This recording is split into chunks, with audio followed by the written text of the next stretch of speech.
European Union, European Commission was in favor and is in favor even more these days on going green.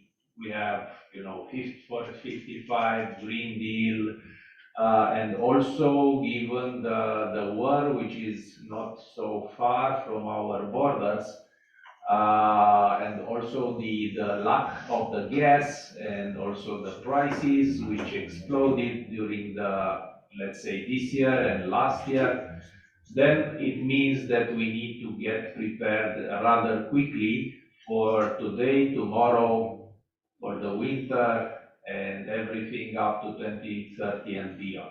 The reason we are meeting today, besides the fact that it's a pleasure to see you all here, healthy and optimistic, is to debate about the future. And here we have the support, the kind support, the friendly support of our colleagues from Deloitte, as every year.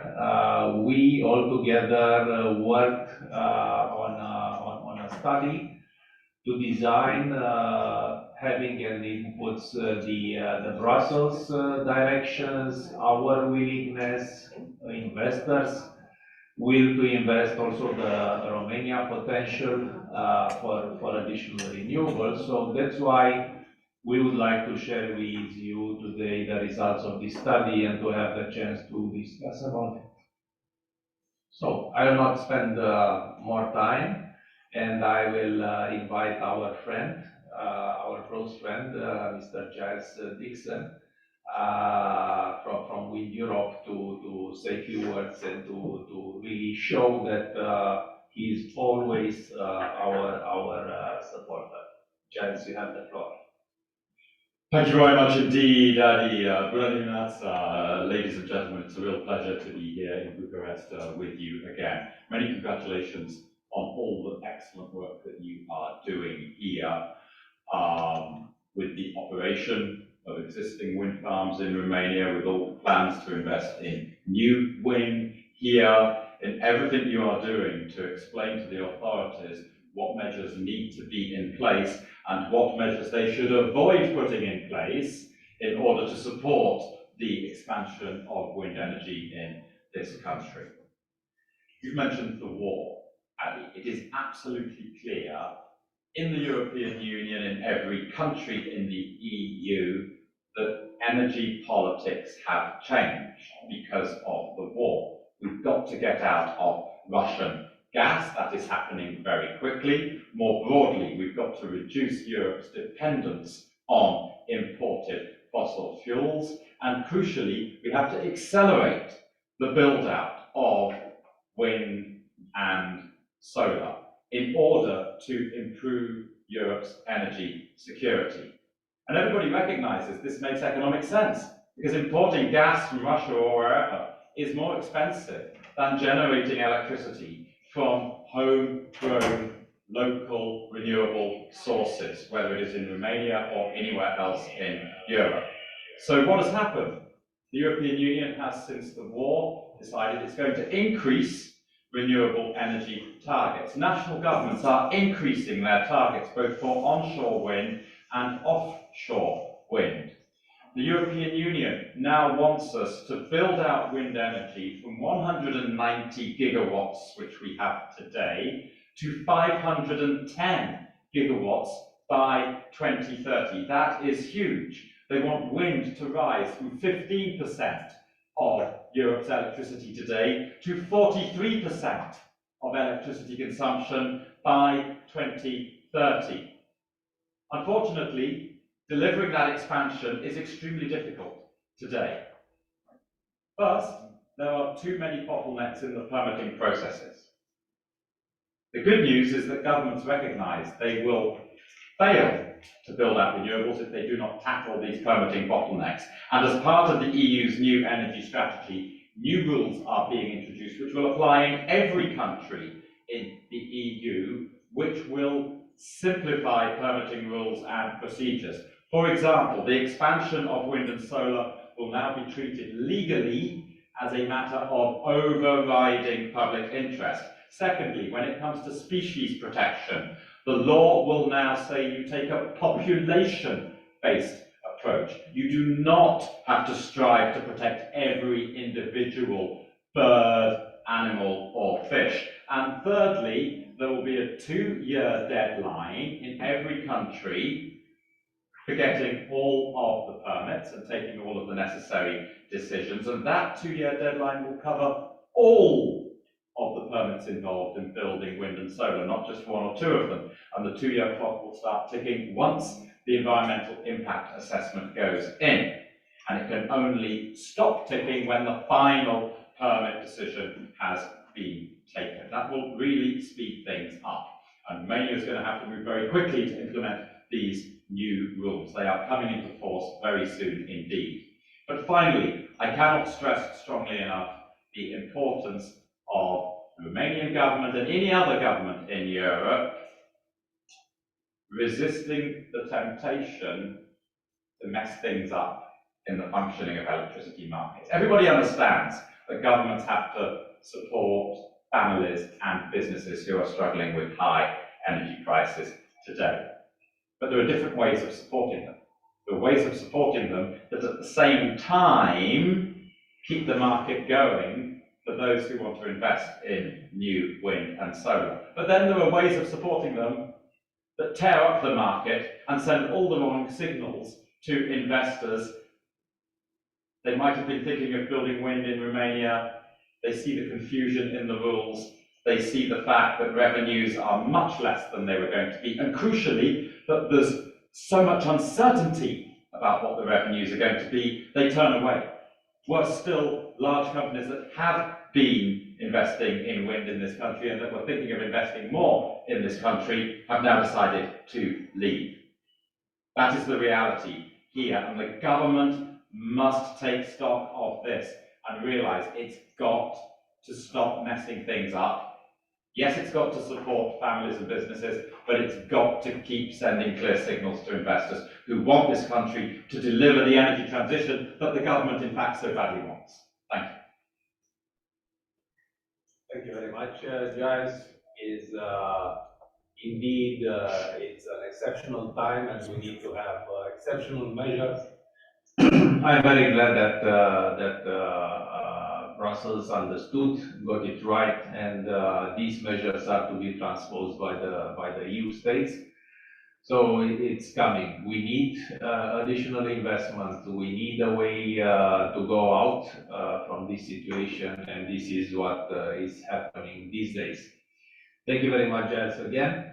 I have now the pleasure to invite my friend Mihai Balan from LPA to continue this opening discussion. Mihai. Thank you very much, Mr. Borota. It's always a pleasure to follow in the steps of you and Giles.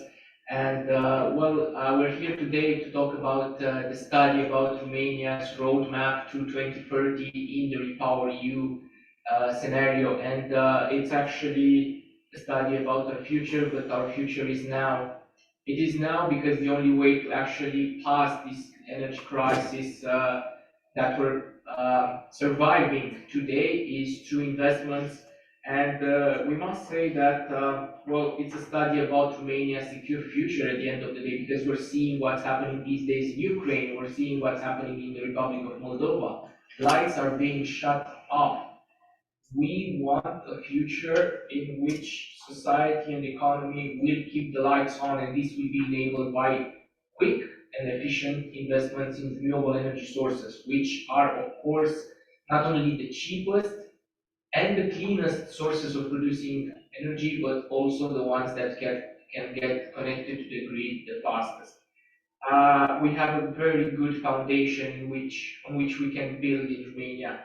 We see that Romanians want renewable energy and that Romanians need renewable energy. They're among the most progressive when it comes to this in the whole entire European Union. But we're not seeing the right level of representation of their will, of their demand from our politicians. Politicians should be understanding what the Romanians want, what the Romanians need, and be able to answer and represent them in the parliament, in the government, in all levels, in Brussels discussions, so on and so forth, and unlock Romania's pathway for a clean and affordable and sustainable economy. Solar PV is here to deliver on the quick energy needs of Romania. We saw what happened in Greece, we saw what happened in Italy. In the first half of the year, Greece installed 2 gigawatts of solar PV, Italy installed 1 gigawatt of solar PV. Romania didn't install a single megawatt in large-scale projects.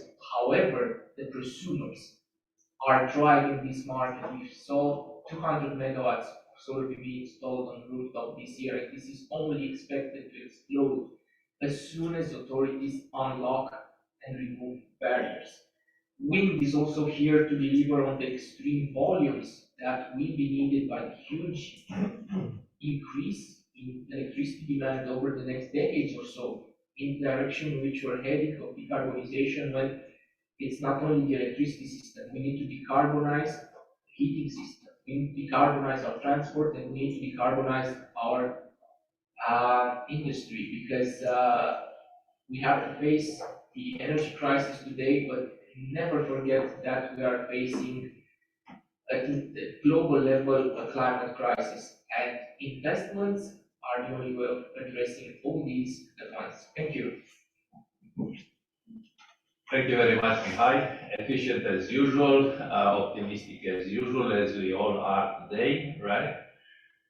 So that's why I do propose that Sorin from Deloitte, our dearest friend and supporter, would drive us via inputs and some conclusions out of the study we happily are working on. Sorin? Thank you, Adrian. I think we also have some slides. If it's possible to show them on screen. First of all, just as a remark or an introduction to the presentation of the study, I'd like to say that personally, on the team that I've been working with and at Deloitte, we have seen 5 years ago the potential impact, and in terms of our regulatory impact assessment drive, is that this is without question the future. The renewables are the future. The manner in which we are going to, or we are choosing to implement it, rather sooner or later, it's a question of cost, of course, of political approach, and of course of industry's efforts towards convincing by doing certain projects or by the constant dialogue with government that this can happen also in Romania. I have heard so many keywords or buzzwords in the previous speeches, and I would like to choose 3 of them. It's increase renewable energy targets, but that means to bring more renewable energy actually on the market and to the customers. We have been speaking about potential, and Romania is recognized by its huge potential in terms of renewable, but also energy transition. And here, Giles, you mentioned that the Romanian government wants it, and to a certain degree, I think they need to understand what they want, because thinking long term, it's not our, let's say, best treat or best feature, but recognizing the time and the timeline that we need to bring projects on the market, so many years in terms of permitting, in terms of technology, in terms of services, in terms of tests, we should have done this a long time ago. But let's enter into the study results, and again, as noted by our host, we are talking about the roadmap to 2030, especially in the context of Repower EU scenario. And to the next slide, please. Why was the study commissioned? Basically, we wanted to address the market and industry context. We've been working a couple of months for this, and we have had multiple sessions with the association and with some key experts from the industry, as well as the government, in terms of addressing or better understanding the context of the industry. And it considers current market and industry drivers, including, and this was based on carbon pricing, energy supply pressures, current generation mix, and it should and it actually suggests a pathway to respond to industry needs and growth strategy which are at the country level. We have done this study and we have built the assumptions around it to address Romanian and EU targets. There is a common knowledge about EU having a sort of an overall indicative trajectory. However, it is up to each member state to provide the best of its resources based on a cost-benefit analysis in the end. And there are countries who could do more based on the potential, and there are countries who could do less. We understand, and previous studies that we have performed, not only for RVA, clearly suggest the fact that we do have a potential related to our contribution as a country to the overall EU target. And more than simple results provided by assumptions and modeling, we wanted to provide a sort of an action plan for Romania.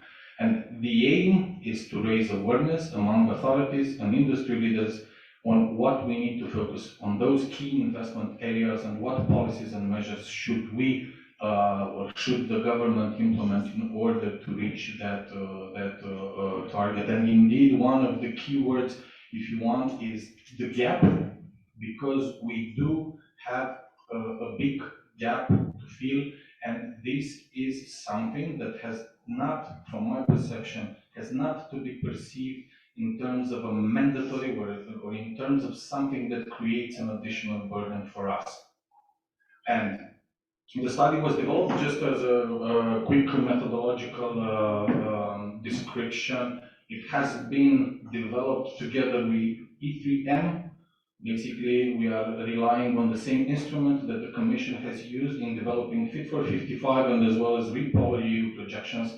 And we have had the input from the members of the association, as mentioned before. We have done the modeling, we have reached some targets, and we have clearly identified some economic and industry drivers in relation to current generation capacity, but as well as policies and measures. And we have, as always, as a methodological approach, again, we have a scenario which is the so-called ESIS scenario, in which we have 2030 projections based on implemented policies and measures. Basically, that would mean that if we do not do anything on top of what is currently understood to be done today, this means that we will reach a certain target, we will have certain projections up to 2030. But then we have in comparison the REPowerEU scenario, which is a top-down approach in order to achieve the REPowerEU target. So bear in mind that if we look carefully through the REPowerEU, and when we are talking about targets, and the difference between the previous approach of the Commission in terms of renewable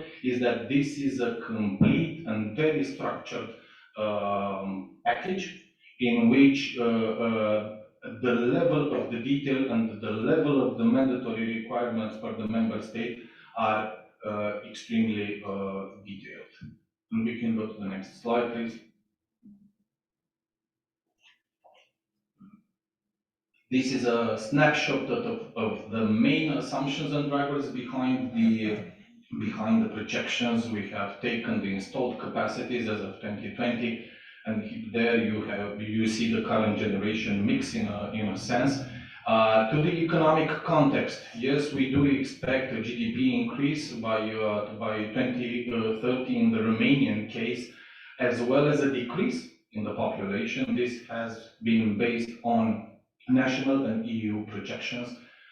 Moreover, when we are talking about the international fuel prices, we see an increasing quotation for oil, and then we see gas peaking in 2025, but then reducing towards 2030, and a sort of a linear price projection for coal.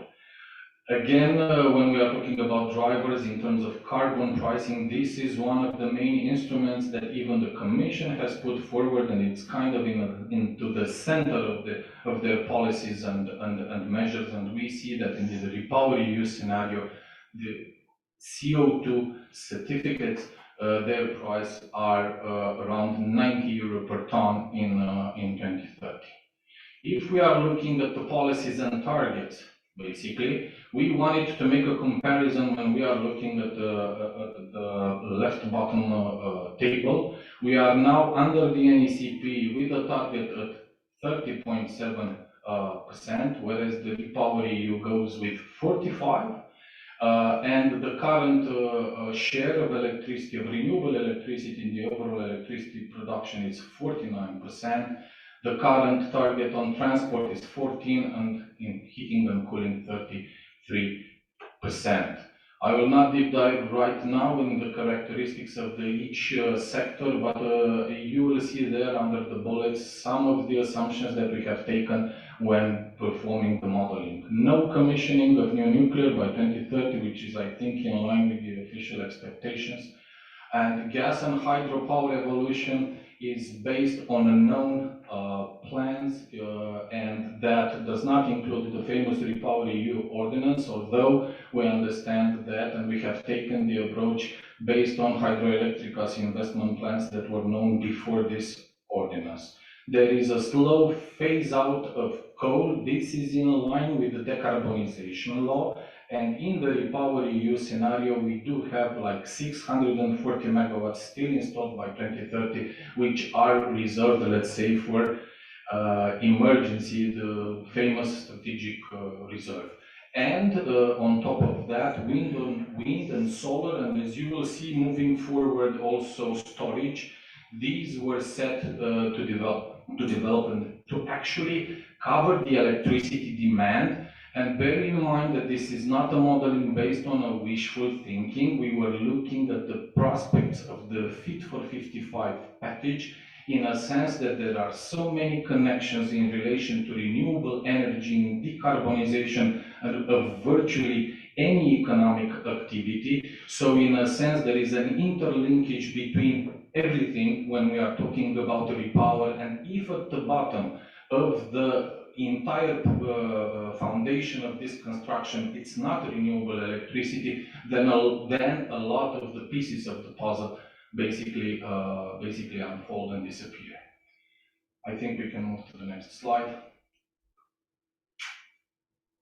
Good, because in many cases we have seen, and we have been in discussions related to the demand. We wanted to start this presentation not with the actual shares, but actually with the foundations of the entire, let's say, industry context. And in terms of the gross electricity demand, apart from the structural mix that you see on the left side, we have the following results. Industry demand slightly increases in the as-is scenario. As you see in the REPowerEU scenario, 1 terawatt versus as-is. Slight increase also in households. A far more significant increase in transport, recognizing the need of the supplementary uptake of renewable in a sector which lags behind renewable targets in Romania, as well as in tertiary, which is basically the sector which covers services. And also in tertiary as a segment, we see an increase of the demand. But the most spectacular is related with energy branch, because in a sense we see the need of an additional 10 terawatts of green electricity for the manufacturing of what you see there is basically green hydrogen in a sense, renewable fuels of non-biological origin. It is therefore the REPower package, in the way that it structures what the demand will have to look like. This shapes a lot the way in which we have built the supply. So again, significant growth rates for some of the sectors. For some, there are also initiatives related to energy efficiency, and this we see especially in households as a trend. And I think we can move to the next one. So we have covered the demand, now we are talking about the supply, and actually the supply means the generation that is going to cover the demand. There is a structural change, of course, with the incorporation of wind and solar, and we are looking at 2030 to a different landscape, to a totally different landscape. But the point here, I think, and the main message is that if you look at the middle of the slide, and one of the main takeaways is that by doing this lineup of future generation mix, Romania is able to regain its exporting position in the region. Currently, and we all know this, we do suffer from an imbalance between the supply and demand, and this is a result of the constant lack of investments in the sector, driven by unpredictable regulatory framework, granted, but here we are talking for a perspective that, and this could be one of the, if you want, the key messages that could address any energy security or energy strategy at Romanian level, and I think we are lacking clear objectives. And I would say that the first objective that one should have is, let's put on the first, let's say, as a first punchline, we should become an exporting country again. And this approach, this pathway that we have suggested through the study, I think it serves this purpose, and it is an option that it is connected with everything that one needs to basically build their plans upon. I mean, we have a regulatory framework, we have, more importantly, all the financing sources that are lined up at European level follow this development. It is clear, I think, for everybody that there is no money available for investors that would like to build tomorrow code. There are incentives, and from the taxation perspective, and this has not been yet addressed and into this presentation, but in the final study you will see it, that basically there is a whole construct that supports, from regulatory and financing perspective, this pathway. And I think we can move to the next one.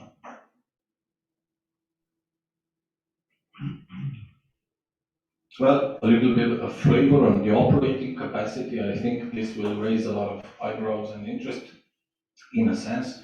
But if we are looking at the generation mix components evolution up to 2030, we see nuclear, yes, increasing. We see hydro increasing. We see, of course, a decrease of solids. Solids is coal, and I mentioned 640 still available under REPowerEU.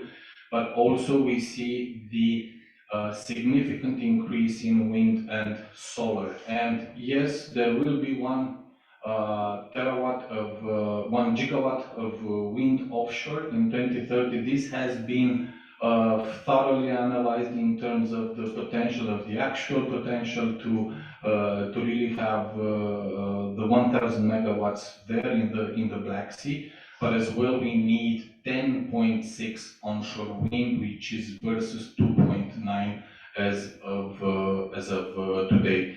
And on top of that, when we are talking about solar, we have a huge increase basically.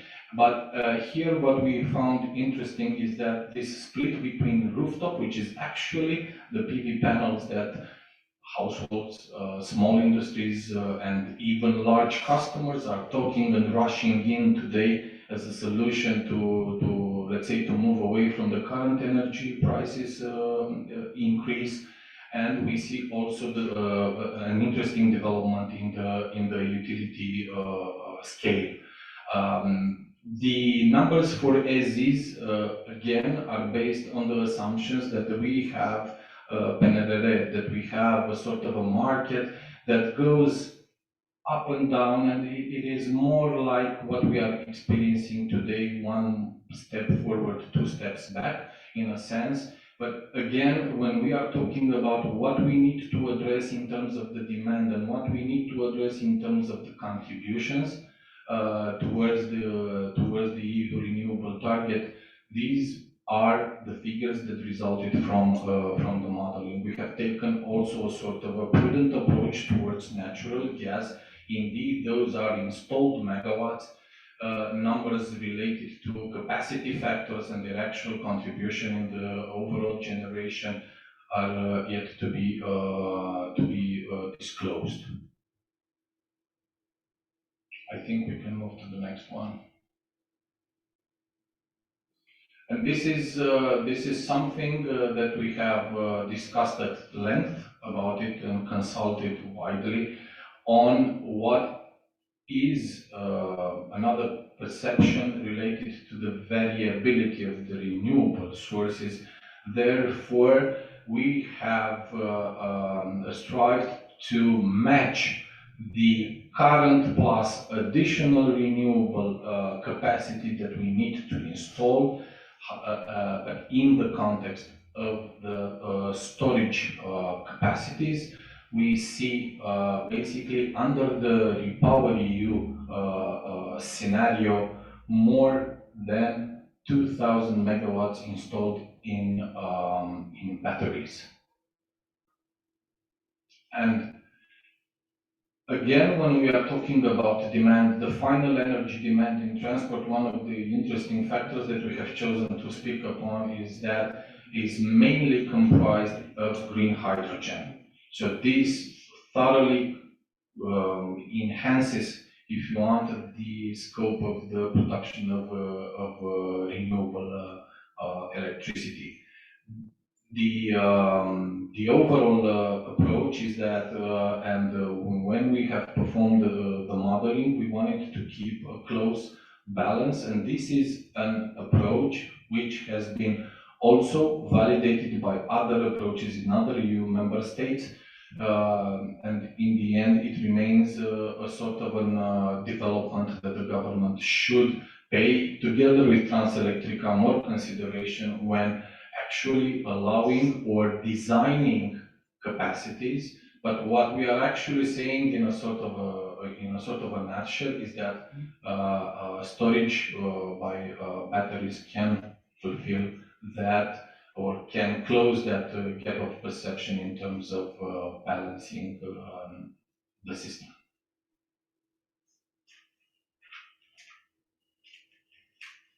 The famous renewables shares. The overall renewable energy share, given the context of what has been presented before, has to increase to 44.5% by 2030. This is the actual results based again on the analysis of the demand and on the analysis of the package as an entire framework. In the AZs, quite interestingly, we have a 1% uptake supplementary to or versus the current target of 30.7. And mind you, our understanding of the renewable energy shares, the overall in PNRR is 34%. But if we look at this gap, which is 30, 31, 34 or 44, there is a clear indication of the gap. Looking down or breaking down through the sectors through which we have to achieve this share, things get more interesting in a sense, because we see a significant increase in heating and cooling, 47.3 versus 33.5, and this is achievable through electrification.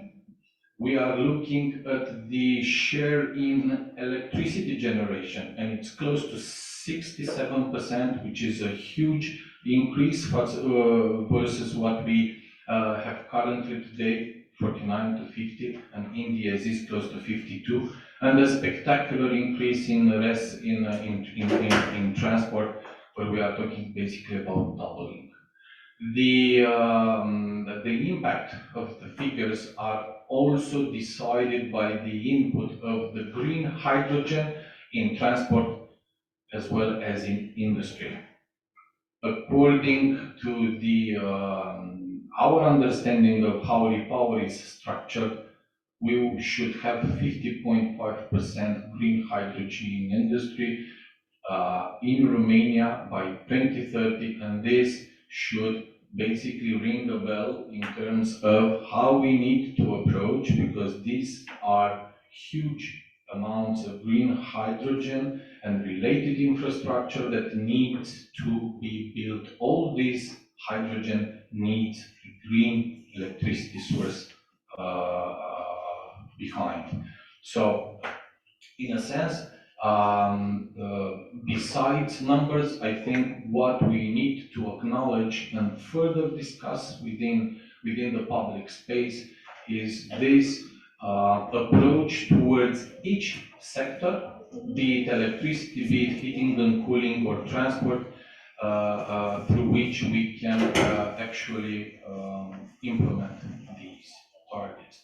And looking at the perspective of the entire EU package in terms of minus 55% emissions, we are looking in the Repower EU scenario at a significant drop. And this is by index, I think this is an intensity factor. Yes, CO2 emissions. Okay.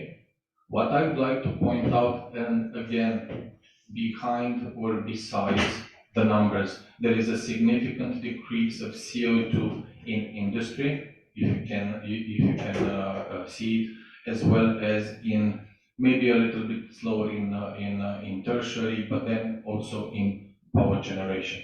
This helps avoid CO2 costs further. So there is a sense in the transition, in the energy transition, in the green energy transition, there is a sense of how the entire package has been built with the purpose of reducing the greenhouse gas emissions, which besides numbers, again, and I would like to point this out, is that they also have, the reduction has a significant impact on the quality of our lives. And I think we can move to the next slide. These are mainly or mere suggestions to the key takeaways that we have taken out of the results that we have seen. There is an upcoming update of the NECP by 2024. This is the main instrument by which the Romanian state is judged or is going to provide the strategic instruments towards the contribution to the overall target, European Union level. And basically we should do it following the Repower EU targets. This is written in a sense in the books, but this process will be one that will be starting beginning of next year, and will take approximately 1.5 years. My key takeaway here is that, and I'm going to repeat it again and again, that without communication and consultation, any update of the NECP, of the plan as such, will be a sort of a result that produces the kind of effects that we have even today, when we have a lot of legislation which is passed without a mere public consultation. But then, if we are looking at the NECP, we need also to understand, and this is a logic, or by performing similar studies, what we lack constantly is the coordination between strategies. And I can give you an example that if we need to integrate the update of the NECP with several pieces of let's say, studies or works that are currently performed today. We are currently drafting the long-term strategy, and the NECP should be basically the foundation of the LTS. LTS by 2050 should provide the main drivers. We also have the hydrogen strategy under drafting. But keep in mind and do not forget, because constantly people working in the energy branch discuss about the energy strategies, forgetting that we have we have a Ministry for Environment that also drafts strategies by 2030 and 2050, and we are talking about mitigation and adaptation, we are talking about biodiversity, and this is yet another room in which I'm going to say that according to the Green Deal, by 2050, Romania should have 10% of its territory under strict natural protected areas. Currently, we have 1%. The expansion from 1 to 10 is huge and will create significant and interesting opportunities or challenges to the development of the entire landscape. So once again, and this is due to the fact, and my message today is basically driven by the fact that we have had an NECP approved, and yet there is no coordination. There is no one measuring the targets that we have assumed back in 2020. There is no institutional framework. There is no coordination between ministers in order to understand that we have done maybe nothing, maybe we have done certain things related to the 2030 targets. So I think it is highly time to take it seriously and to better organize in terms of how we do this approach, or yet another intergovernmental committee that will handle or bury the entire process. The taxation and incentive, one of the key takeaway again from the start is adamant, is this framework is already in place in a sense, and it is suggested by the EU legislation. It is up to us to understand how we better implement green taxation. How do we explain to people what green taxation means, and what incentives actually we can provide to investors, or maybe just a predictable framework would do enough and create the right price signal, actually guarantee the revenues that Giles was talking about, and that would be maybe enough for this. One more important thing, if you see those additional thousands of megawatts, batteries, and all the related investments that need to go to infrastructure, let's benefit from them. We say build value chain and industrial ecosystems around new investments. It is yet a sort of a starting point by which we can do something and basically plan. And with this deglobalization or relocalization trends that we see in the industry, I think it would be I think it would be more than necessary to act differently versus the previous wave of investments in renewable. Starting and ending with the legal framework, I think you've mentioned permitting. I think everyone understood the issue of the predictability. The context of legal framework or taxation and incentives or any other given characteristic needed for 2030, it, from our perspective, should send the following message, is that we want to reach by 2030 a specific target. We will do it, and we will do this in steps which are predictable and can ensure an actual implementation. But because as things are standing right now, we have enough, let's say, uncertainties or challenges related to the availability of panels or wind turbines, or lead to construction times that are getting a little bit delayed because workforce, because services. But if we add on top of these challenges and uncertainties a framework that goes nowhere and we change it 6 to 6 months, then we should forget not 2030, we should forget 2050 even, because it is impossible to put in place the entire architecture that you need in order to decarbonize a system, an industry, or a country without this, without thorough and proper planning. And with this, I end here. And I think in the coming weeks there will be also a final version of the study. It has been again both a pleasure and a pain working with you, but I think the results today need to I value this type of collaboration because they give basically a view to others on how and where we should go. Thank you. Thank you very much, Sorin, indeed. Yeah, it was a pleasure and a pain, you're right, but at the end it's a pleasure, right? Yes. That's why the good and nice and great things are appearing whenever the hard work is behind and whenever the creative ideas and the different approaches are discussed, and at the end they are agreed. So it looks that the future might be bright or can be bright. It's up to us, and when I'm saying us, it's us here, authorities especially, right? Investors and at the end of the chain, our dear clients, the consumers. I'll open now for the floor for the questions and hopefully the answers, because we are positive always, and we think that these goals can be achieved and even overcome.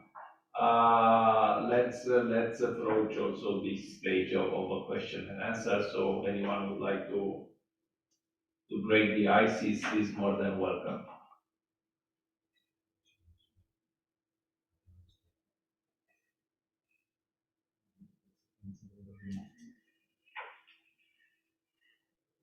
Maybe I will start it. Thank you, Sorin, for the study and for your team's effort. I saw your presentation, and I think my question is, what is optimistic or a pessimistic study, or the takeaway?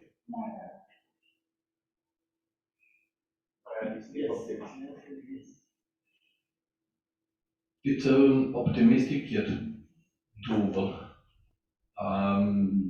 Our perception is that we might not end up with, I don't know, 11 gigawatts or 10.5, but since we are going to decide on what needs to be done and we are then on that pathway, I think this would be in the short term the highest gain that we can take from this.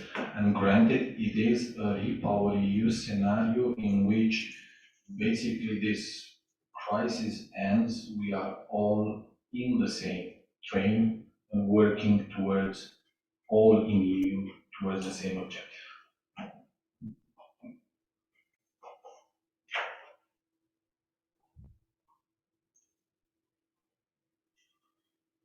Yes, I think that correctly is the future can be bright. There is interest from investors, there are funds, but the new legal regulations do not help. Now, what should the authorities do? What are procedures?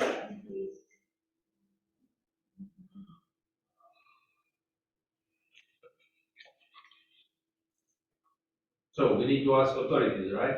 Or it's just, yeah, right. Definitely, as we were talking at the beginning, we need stability and predictability, even more during the times when everything around is changing, moving, sometimes developing, sometimes not.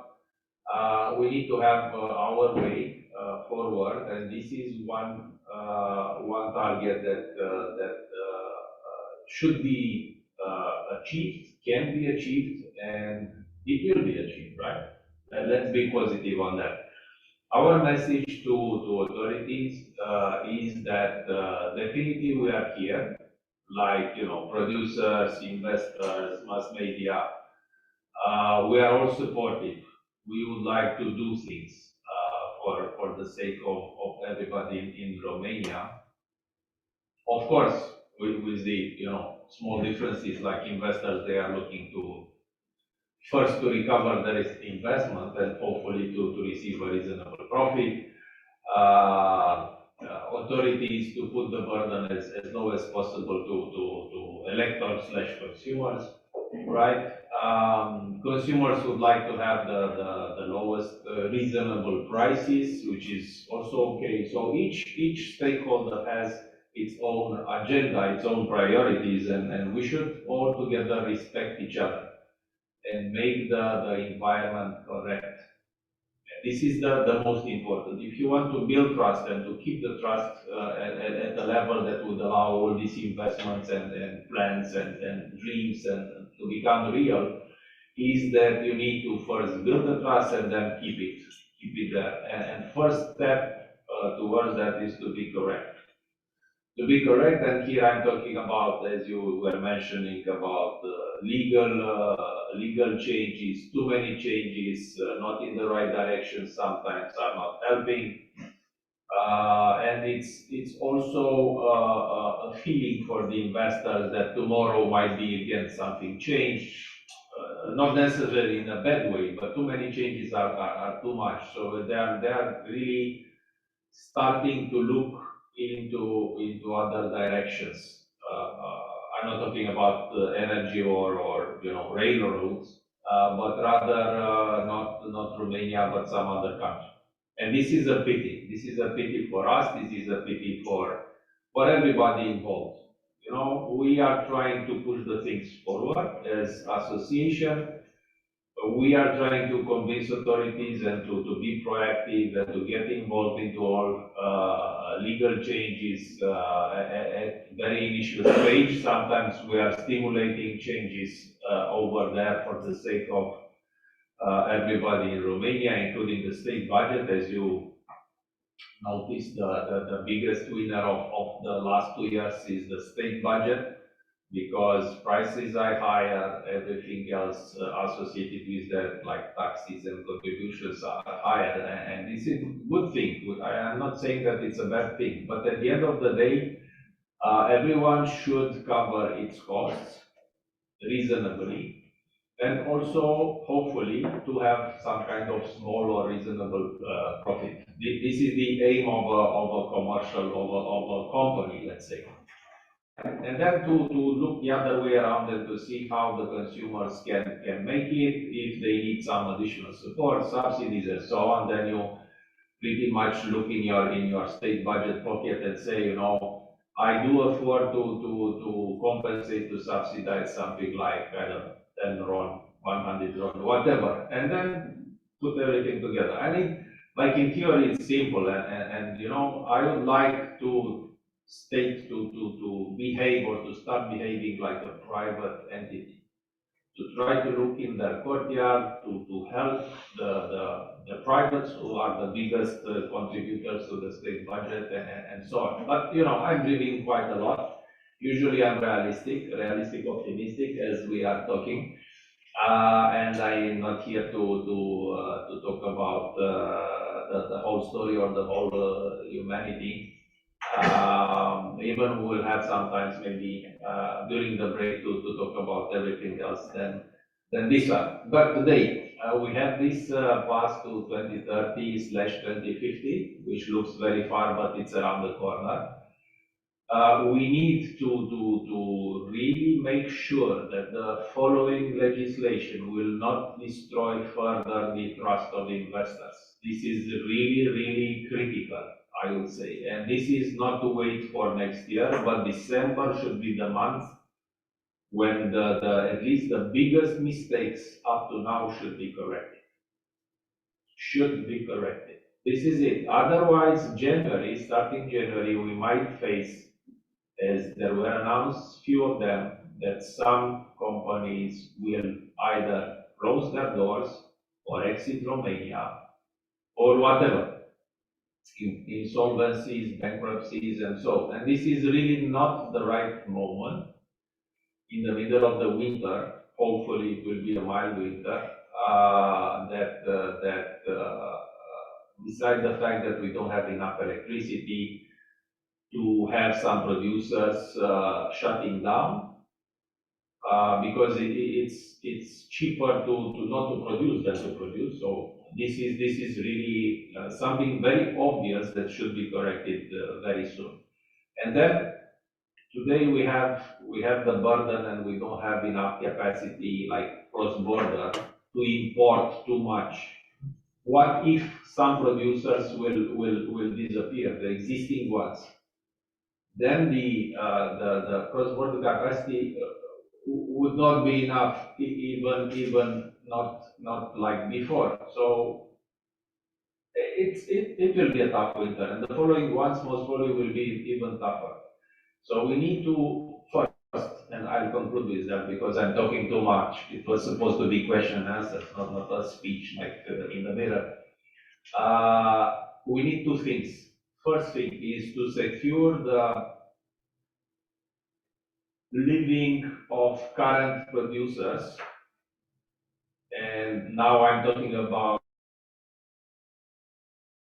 for all producers in Romania of electricity, because we need them all at the maximum. And second, to see how we can further invest, how soon we can do it. And from Brussels, we have this good news. Permitting procedures should be shortened and so on. Even I read yesterday the proposal of the regulation of the Commission saying that, for repowering below 15% more power, the permitting process all in all should last maximum 1 month. 1 month. I'm not joking. I read it twice. I said, okay, my glasses are something wrong with them. Yes, it's not on the moon, but it's on Earth, right? So I was really surprised. And the maximum under different conditions is 6 months. So I was really not only curious but keen to see such developments. Of course, we should not rush like hell without having the road in front of us and jump into the forest or wherever, see the bear at the end of the road. But somewhere in between, and we should start going into this direction, we should do it.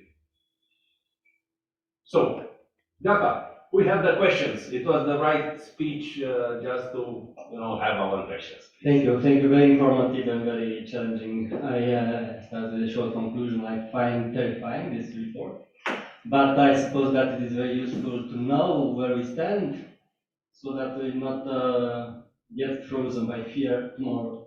So I have 5 questions or topics that I'd like to address to you, and I start with what I consider to be the easiest one. I saw in one of the slides earlier an increase in capacities for nuclear, while you haven't taken into consideration any new capacities developed in this time frame. Where does this evolution come? Comes from the known and realistic plans of nuclear electricity. So it has something to do with the refurbishment of the units 1, or? No.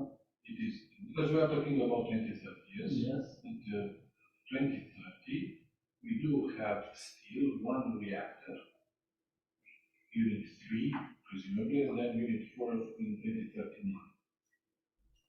And no Senator? No. No Senator? No, Senator. Okay, I do not understand yet, but we'll discuss maybe more. The second easy question You talked at large about the need of intergovernmental coordination. This is a huge problem for many years in Romania.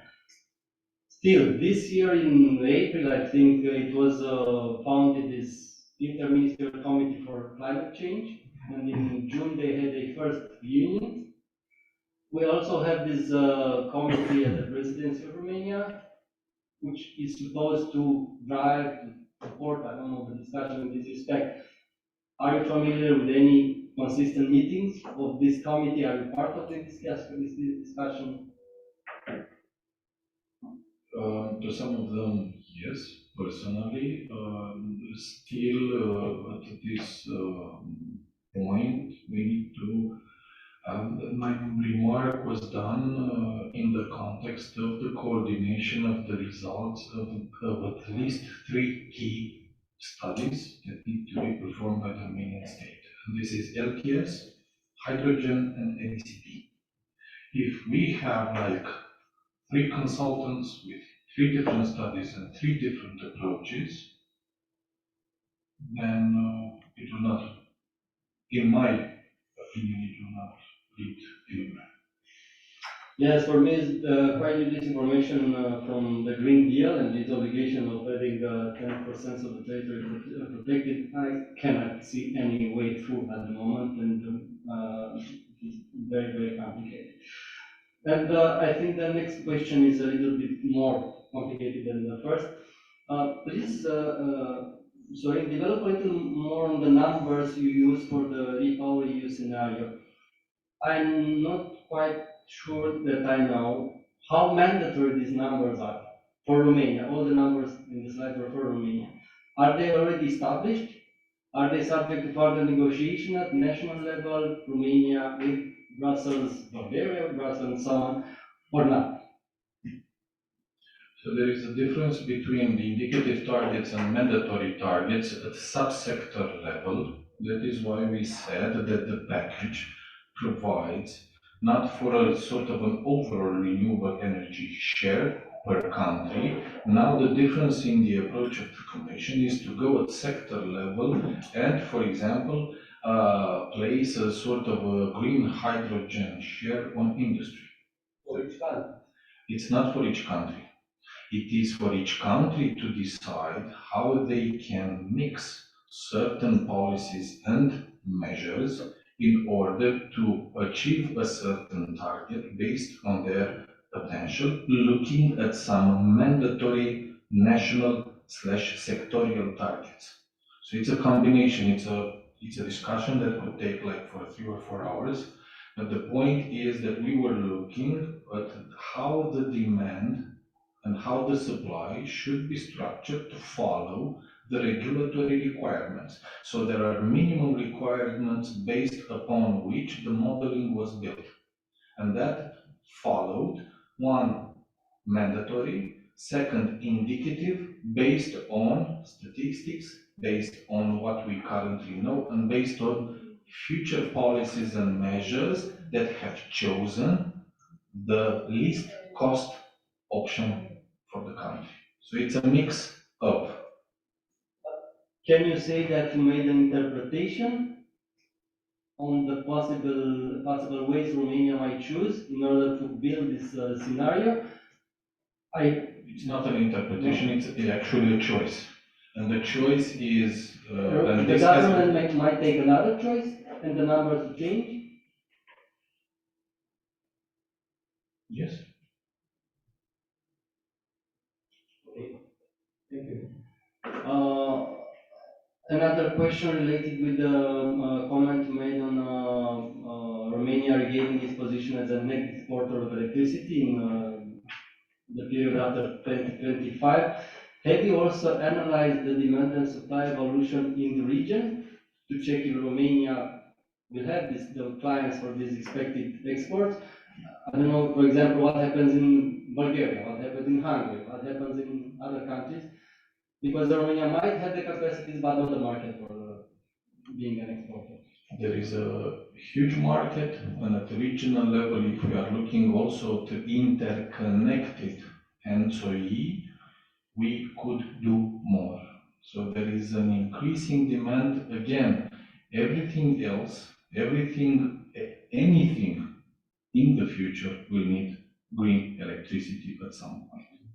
Yeah. So if we look at the potential of countries in the region, and notably, when we are looking in Hungary, yes, there is a lot of solar, but no wind. If we are looking at Bulgaria, there is no actual, too much surfaces, too much land available for large or huge investments. We are talking about offshore here.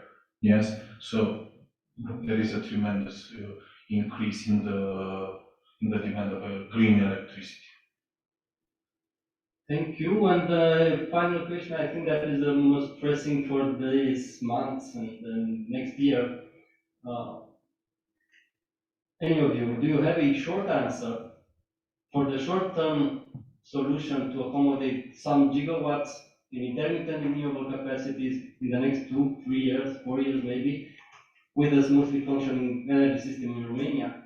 Because in the presentation, the focus was on batteries, but they are 5 to 10 years far from here, in my understanding. Please, one short comment on this. What can we base on short term in order to accommodate intermittent renewable capacities to the energy system?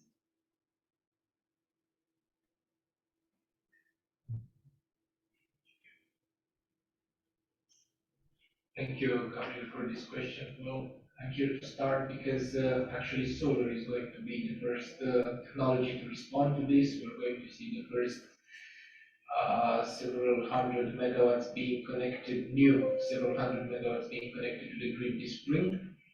And if everything goes smoothly and if we basically unlock the developing process, we might have 1 gigawatt somewhere by next winter. The grid is able to take up this capacity. It's not a problem in short term. We also have distribution grid because a lot will also go into decentralized generation systems, rooftop. We see that's the most dynamic sector, but it is a very dynamic sector, but on the other hand, the utility scale sector is the one that has to deliver the volume on short term that we need. And especially with solar that basically has relatively good potential all across the country, you can basically use the areas where the TSO still has some grid capacity. It's a different story for wind that Mr. Grota will talk about, but we also have to acknowledge that the grids have to expand at a certain pace. That's why the study today is extremely important because it sets the stage for the revision of the NECP next year. And if that revision is realistic, this will allow the TSO to make also realistic plans covering the necessary grids to cover the increasing energy demand by 2030. Thank you, Mihai. Yeah, indeed, this is the issue we need to solve next year first before going further. I would say that also from the wind, we'll have a few hundred megawatts before the end of next year, and even more during 2025. And why I'm saying that? Because there are advanced plans. As you know, there are over 5,000 megawatts with the connection contract de acordare, already signed. It means that they are starting or they have started already to build the wind parks. Why not more? Because the capacity of Transelectrica is not ready to welcome more. And usually the wind parks are in terms of at least 50 megawatts or more in terms of that. So they are coming, they are on the way. Secondly, just to add what Mihai was saying, yesterday we heard from Andre that we have 300 megawatts prosumers already, which is not, a small figure. So 300 megawatts looks promising, and this is one step because everybody I heard or I talked to, they said, I want to become independent in my consumption. I don't want to rely on any suppliers to face high prices, to face potential blackout and so it's like, it will boom again. So 300, we will not stop here. I'm sure that next year we will have at least double capacity from consumer side, which is good side. On the other way around, you were specifically asking about what we will do with these intermittent generation sources. And here, first answer is, and it's good one, wind with solar, they are complementary, meaning even double capacity can be connected at the same point without reaching the maximum, because they are overlapping something like 5% per year only. So it means can be quickly put into function, commissioned, if you connect solar with the existing wind or vice versa. So this can really speed up the things. And thus you will end up in some kind of more working hours of production with the same connection, transmission capacity. This is another hint over there. So I would say the longer the gas will be out for producing electricity and really very expensive, the quicker new capacities of generation will come into force. And maybe there is another answer. Beside batteries, many players here are talking about pump storage, hydro, yeah, pumping station. And here, besides Starnica, we are talking quite a lot during the last years. There are some other projects of 200, 250, 300 megawatts, which are good enough. For the moment, as Transelectrica is saying, there is enough balancing capacity, and we saw that, we manage. We are also interconnected, so for the moment, meaning next year for sure, if nothing will be done, it will be enough. But indeed, because it takes longer to really have some such capacities in place, you need few years, so we should start, or we should have started earlier to work into this direction.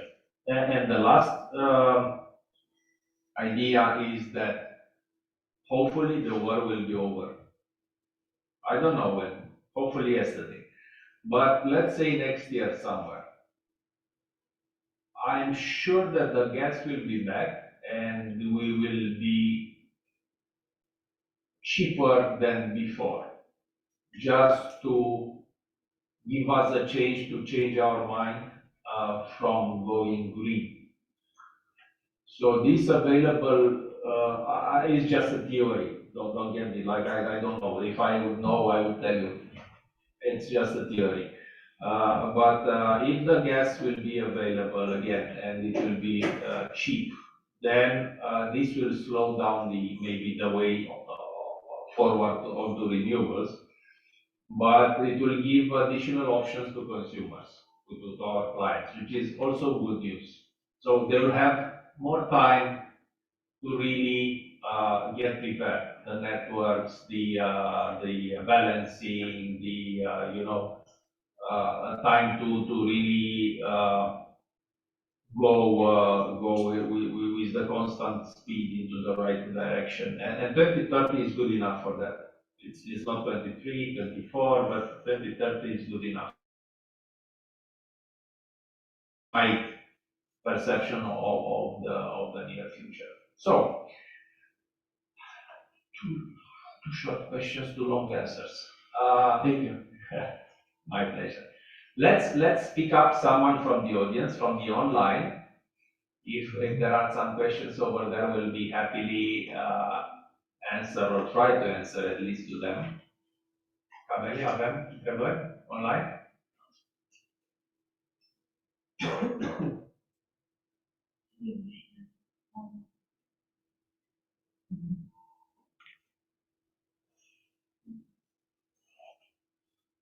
Okay, so back to the room. Raj. Yes, please, please. No, please, please.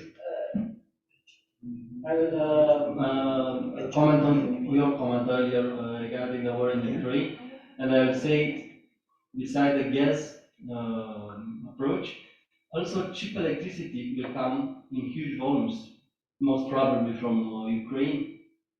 Do you have any thoughts on the potential impact on the market in this respect? And then other. I'll try to have a short answer before Mr. Brodak can give you the definitive answer. Look, at this moment, half of Ukraine's energy infrastructure is destroyed. As soon as the war is over, their industry and their electricity demand will grow. But it will grow faster than they can rebuild their energy infrastructure. That's why I'm saying Ukraine needs electricity for the upcoming short to medium term. Republic of Moldova needs electricity. We are the biggest player in the area that has the necessary natural potential to provide these countries with the electricity that they need on short to medium term. And luckily, if we get our game straight, this can continue on long term as well.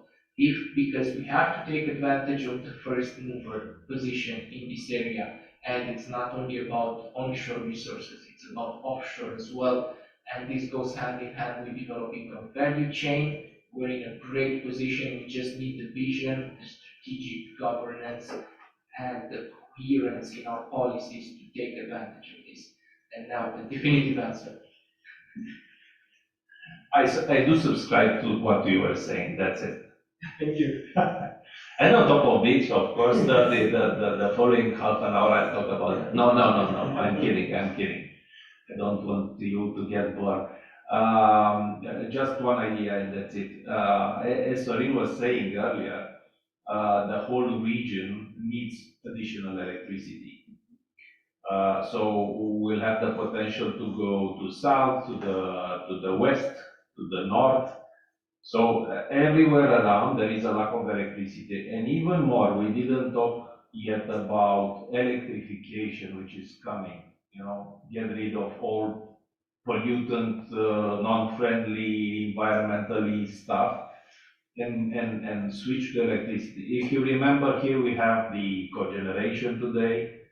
Part of Romanian population, we are heating with the district heating, these kind of things. Some of them, or of us, who are still burning wood and coal to heat, to cook, and so on. So this will move.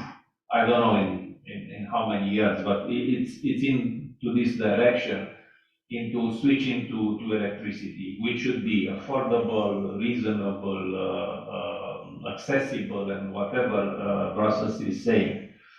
And I do agree with that, and I'm stopped here. Shorter and shorter, right? One more comment from my side. So, developing on your information provided in respect with prosuming, it seems that with more and more prosuming in the country, and most of them looking for getting independent for the grid, the role of the DSOs diminishes, or most probably, better put, changes a lot for the next years. How do you see the understanding the new role of the DSO as a kind of battery for the energy system? How can we better understand this new position, the DSO, for several guys being part of a large company in this area? Thank you. I'll try to. We are here at the Wind Association event, right? But I'll try to help. So definitely the role of the distributor has changed quite a lot, even during the last years. And the first producers, like local production, definitely is helping distribution and transmission, because we are facing lower network losses. So which is good. On the other hand, the new producers, small or big, and we are talking about prosumers, so the small ones, They produce whenever there is a sun or there is a wind or whatever, and not necessarily overlapping with what the system is asking, because not all consumers are also prosumers. So that's why this is the role for the next years, I would say. It will change. The more prosumers, the very different operation of the network will be, and different kind of investments would be needed in the network, including, starting from dispatching. Smart meter would definitely help, because you need to know how much they are producing, how much they are, consuming. So it's two ways game with them. But definitely, the more production locally, it helps the network. On the other hand, the dispatching and the reserves behind, like batteries and so on, are really great, and not only welcome but needed. What some distributors have started to work on is that they build their own PV parks in the substations or very close to that, for many reasons. First, to become green. Second, to lower the network losses. Third, to come closer to the production and to the regions where there is some kind of, volatile consumption, and to help that. So they are doing that. Second is they have started to implement the batteries into this here and there. Then they have started to talk with big consumers to help each other, whether is, there are some regimes whenever the consumers are paying for this behavior. So then it's a question mark whether this, for example, batteries or capacities or whatever, are to be installed into the distributor network or at consumer. Consumer will pay less if they will do it. So if it's cheaper, then they have started to do, but definitely discussions with them have started. How can I be more efficient? Thank you. This is a big challenge. Thank you very much.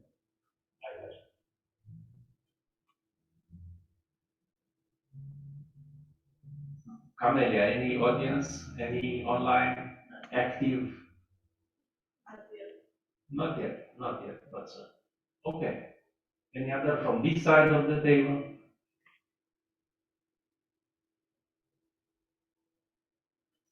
No. Left wing, right wing? Well, we can say that renewables are bipartisan, so not left wing, no right wing. Okay, I So- have one, okay. from my side. Rajesh, Yes. Please.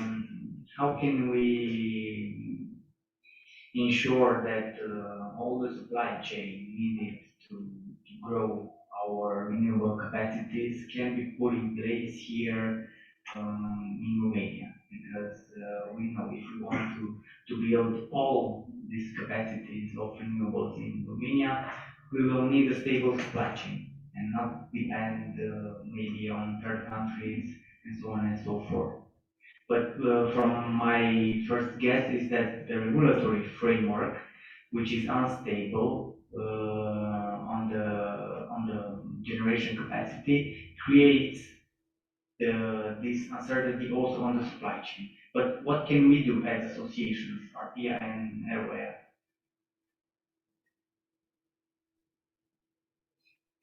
I think we already started doing a good job this year with the largest event dedicated to supply chain that we jointly held in May. And basically now all our dialogue with the authorities, we underline a lot the necessity to develop the local value chain. We're never going to produce everything here, everything that we need. but we have to align ourselves and integrate in a global supply chain, do our part, produce what we can, play on our local strengths, local assets, whether it's resources or workforce or cheap electricity that only renewables can provide, because a lot of this equipment is energy intensive as well. We just have to create the right mix, of local content, the attractive policies, and stimulating investment framework, because we also have to consider the unprecedented levels of financing that we have for manufacturing as well. And let's not forget about the workforce. We also have it here. And we are also the largest market in this part of Europe. So it makes a lot of sense if you add this to the available infrastructure that we have in Romania. Well, it might not be the greatest, but it exists and it has the potential to expand. We can build on this and maybe together with the authorities work towards new industrial policy at the national level, one that will align Romania, to new realities, because we cannot build 2050, considering the 1957 goals of consumption and electricity production. It's time to shift gears into a new reality. And we cannot do it individually. I mean, this is where the state has to pick up its role and be the leader of the energy transition, as we heard a great idea in our webinar 2 days ago.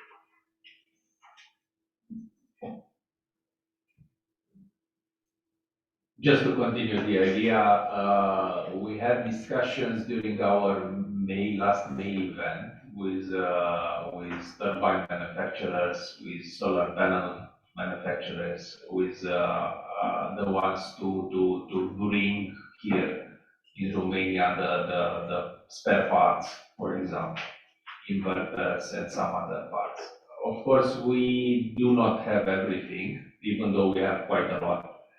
But the rough materials, the rare one, are coming from China and from other regions. So here we need to first have some kind of supply chain to make sure that they are coming.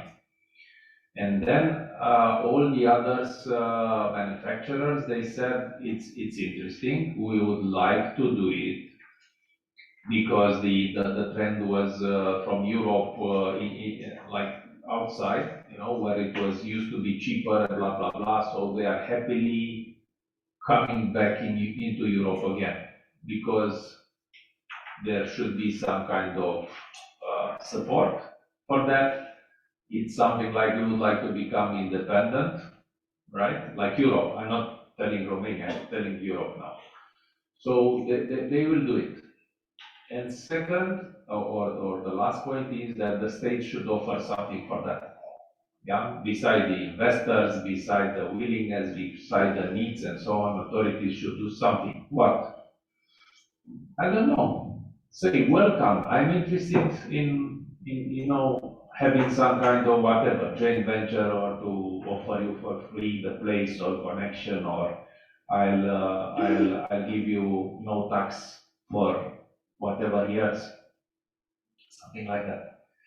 And here we miss something. I don't know what, but out of this whole number of issues, we are missing something, and we are pushing. We are trying to push, but we do understand that there are many important things which are burning, and we all need to acknowledge that. And but there is a time for everything, and this time should come soon.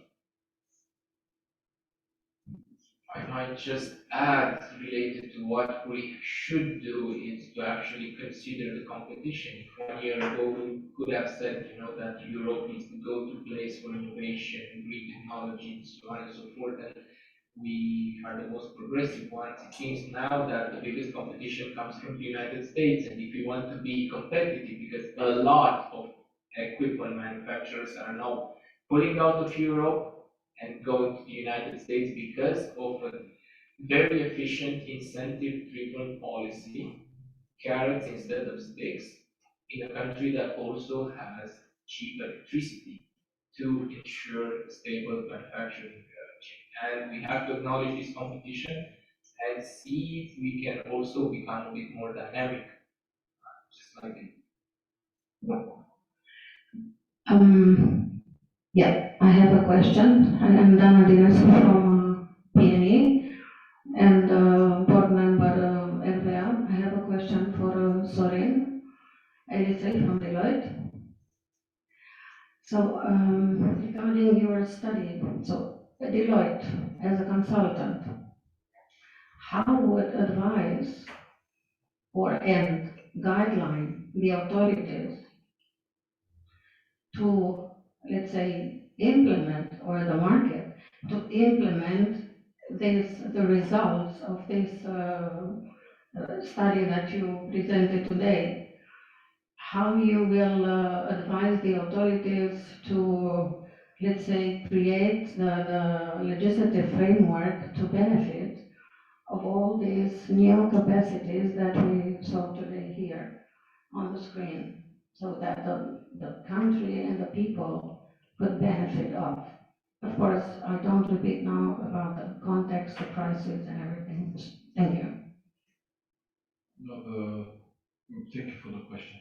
I would say that this has happened in the past, and I would suggest the government to take basically the same path as the European Commission does when they want to implement a certain package. In a sense, there is an impact assessment study, and this study is one of the, let's say, could be one of the key inputs provided by you as a stakeholder in the entire process, in a sense that these are not the numbers, these are also the policies and measures that could accompany how to reach those numbers. And in this process, public authorities, it's not only the government, there are also local authorities or other institutions, there are dozens of agencies virtually, let's say, involved in the entire process.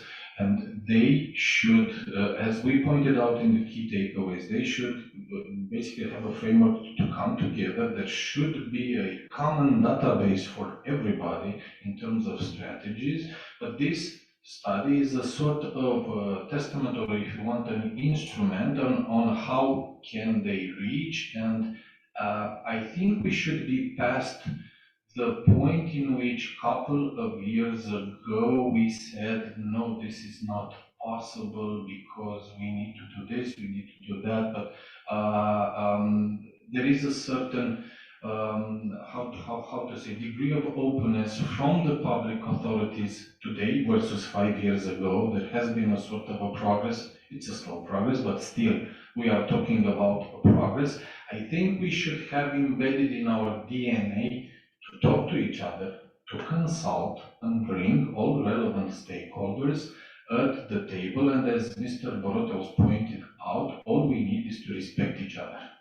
And when taking into consideration a certain point of view, let's be open, let's be transparent.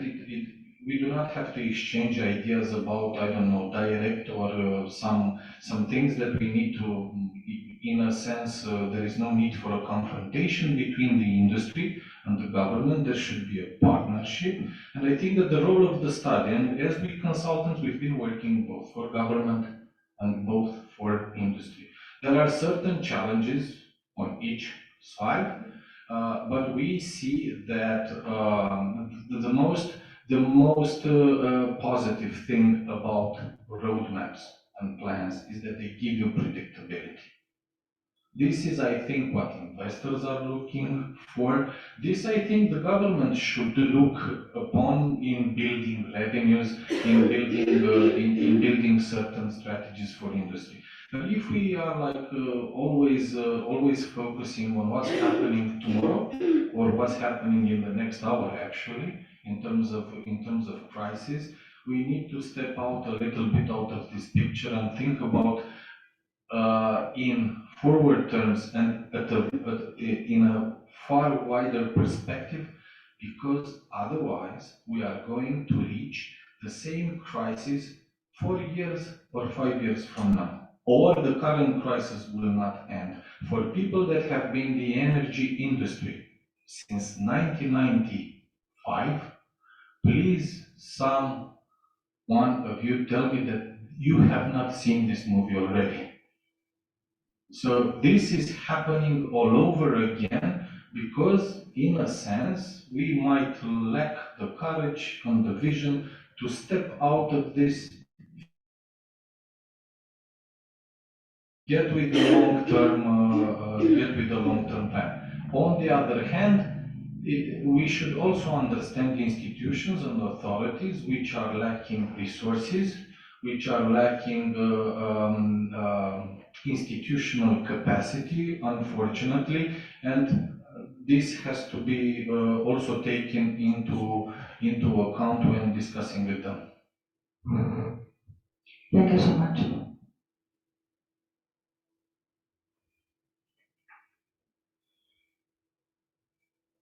It looks to no other question yet. So then, if you would like, sorry, to conclude, some ideas. I got the positive and optimistic message that we should work together, that we should avoid these periods of getting stuck. Unfortunately, as you noticed, for 5 years, it's a cycle. So I would like to wish all of us to de-ice these cycles and to make them fluent and without the bumps and so.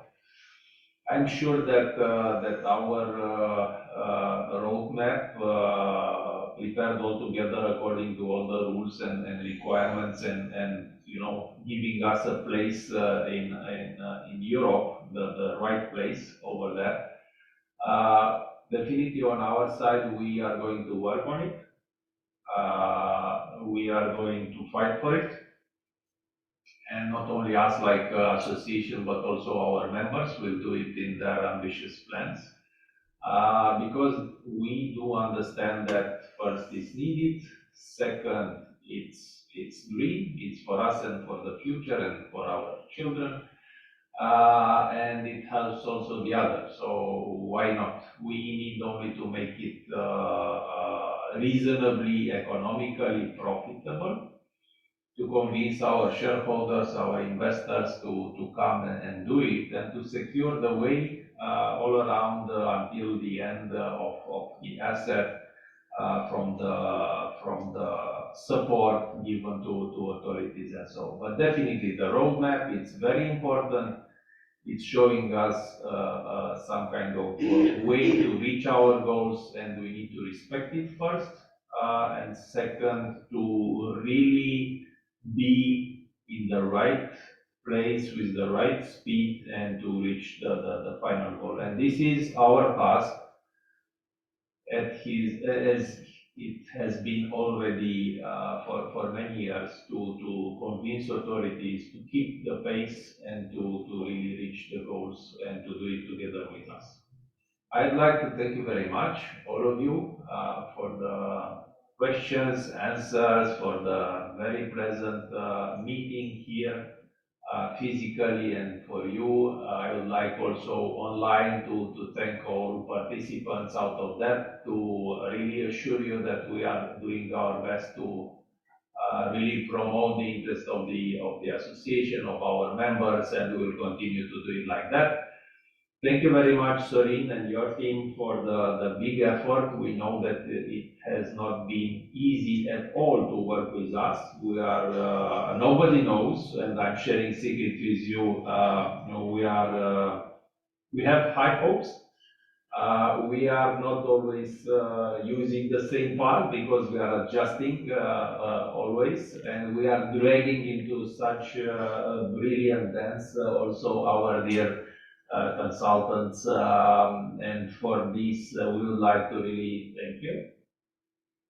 I know that it's not enough, but from time to time you need to know that we really appreciate it. Thank you very much, ladies and gentlemen. This is all for now. We will continue here with the discussions, informal discussions, and see you soon with the good news.